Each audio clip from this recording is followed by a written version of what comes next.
ഒരു ചെറിയ വെള്ളച്ചാട്ടം കണ്ട് നിർത്തിയതാണ്. ചെറിയൊരു വെള്ളച്ചാട്ടം കൊള്ളാട്ടോ.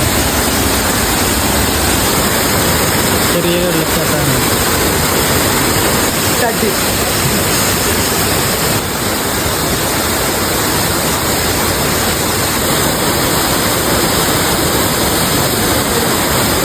അങ്ങനെ ആ ചെറിയൊരു വെള്ളച്ചാട്ടമെല്ലാം കഴിഞ്ഞിട്ട് നമ്മൾ നേരെ വന്നത് ആനക്കുളത്തേക്കാണ് കേട്ടോ. ഇവിടെ ആന വെള്ളം കുടിക്കാൻ പറ്റുന്നെല്ലാം പറയുന്നത്. പക്ഷെ നമ്മൾ പോയിട്ട് ആനേനെയൊന്നും കാണാൻ പറ്റിയില്ല. അങ്ങനെ ഏകദേശം സ്ഥലത്തെല്ലാം കറങ്ങിയിട്ട് തിരിച്ച് റൂമിലേക്ക് വരുന്ന സമയത്ത് ഒരു മഴ വന്നു കേട്ടോ. സെറ്റായിരുന്നു കേട്ടോ. ആ ഒരു വണ്ടിയിൽ നിന്നിരുന്ന ആ ഒരു മഴ ആസ്വദിക്കാൻ സെറ്റ്. അപ്പോൾ നാളെ കാണാം.